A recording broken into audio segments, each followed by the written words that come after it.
Good morning. आज हम एक नया तरीका सीखेंगे कोरोना से जो प्रभावित हैं उन लोगों के लिए भी, और जो कोविड से अफेक्टेड नहीं है उन लोगों के लिए भी। ये दोनों के लिए ही कारगर है। योग में इसे मकरासन कहते हैं और इस पोस्चर को चिकित्सीय भाषा में प्रोन पोजीशन भी कहा जाता है।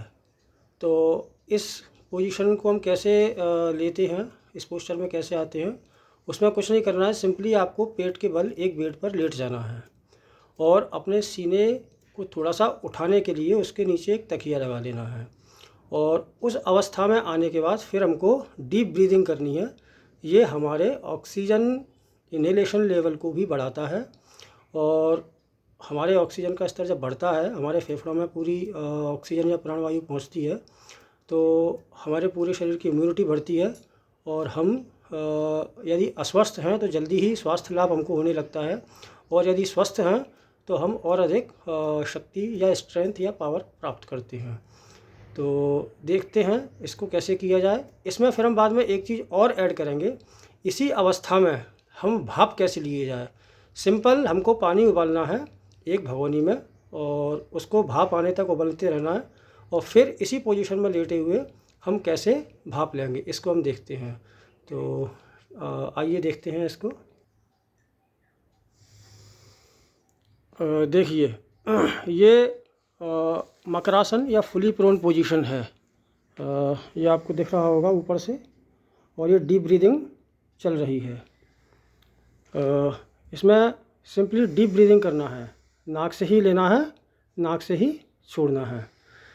और ये हम अगर नियमित रूप से 5 से 10 मिनट तक करें, सुबह भी करें, शाम को भी करें, और जो अस्वस्थ हैं वो हर 1 अथवा 2 घंटे के अंतराल से करते रहें, तो इससे बेशक बहुत लाभ होता है और हमारे स्वास्थ्य में अप्रत्याशित गुणात्मक वृद्धि होती है।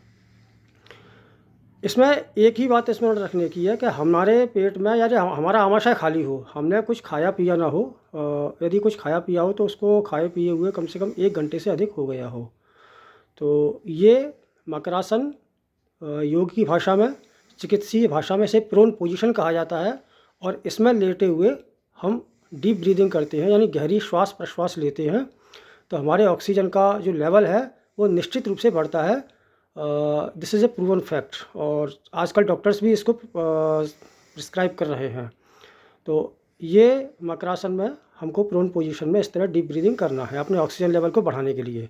अब जो लोग ऑलरेडी कोविड अफेक्टेड हैं, जो कोरोना से संक्रमित हो चुके हैं, उनके लिए, या जिन्हें कोरोना के रिपोर्ट पॉजिटिव नहीं आई है पर उससे मिलते जुलते लक्षण यदि हैं, तो उसके लिए उन्हें इसमें एक चीज़ और ऐड करनी है। वो क्या है? वो इसी अवस्था में लेटे हुए इनको भाप लेना है।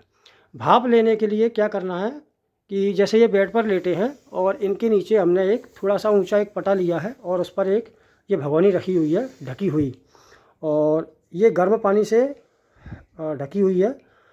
अब जब इसको हटाएंगे, इसके कवर को, इसके लिड को, तो उसमें से भाप निकलेगी। भाप निकलेगी तो ये चेहरा चूँकि इनका ऑलरेडी आगे है, तो भाप इनके चेहरे पर लगेगी, और इस भाप को ये अपने नाक के जरिए अपने फेफड़ों तक पहुंचाएंगे, अपने गले तक पहुंचाएंगे डीप ब्रीदिंग के थ्रू। अब चूँकि भाप वेस्ट ना हो, इसीलिए हम इनके सर को कवर कर देंगे एक टॉवल के द्वारा। तो देखते हैं इसे कैसे किया जाए। ये देखिए, ये भाप निकल रही है और इनको डीप ब्रीदिंग लेना है। ये थोड़ा सा इसका गैप कम है, इस गैप को हम ज़्यादा भी रख सकते हैं। आवश्यकता अनुसार गैप को कम ज़्यादा किया जा सकता है। आप कोई ऊंचा स्टूल ले सकते हो, पर यह ध्यान रहे कि इतना गैप जरूर रहे कि हमें वो गर्म पानी से कोई असुविधा ना हो। ये इनके फेस को हमने टॉवल से कवर कर दिया है। भगोनी भी इसके नीचे रखी हुई आपको दिख रही होगी, ये नीचे वीडियो में। और इस तरह ये भाप वेस्ट नहीं हो रही है, ये पूरी की पूरी टॉवल के अंदर होते हुए इनके चेहरे के ज़रिए, इनके नथनों के ज़रिए, इनके शरीर के अंदर, इनके फेफड़ों तक पहुँचेगी और ये इनको हील करेगी। तो इस प्रक्रिया का प्रयोग हमें करना है, और ख़ास तौर से जो कोविड अफेक्टेड हैं वो करें। जो कोविड अफेक्टेड नहीं है, जो कोरोना वॉरियर्स हैं या जिन्हें ऐसा कार्य करना पड़ रहा है कि वो निरंतर, या जिनको आशंका है कि वे कोरोना संक्रमित लोगों के संपर्क में आ सकते हैं, तो वो भी इस प्रयोग को एटलीस्ट वंस अ डे अवश्य करें, यानी दिन में 24 घंटे में एक बार इस प्रयोग को अवश्य करें, तो उससे उनकी इम्यूनिटी लेवल बेहतर रहेगी। आशा है आप इसे करेंगे और इससे लाभ प्राप्त करेंगे। धन्यवाद।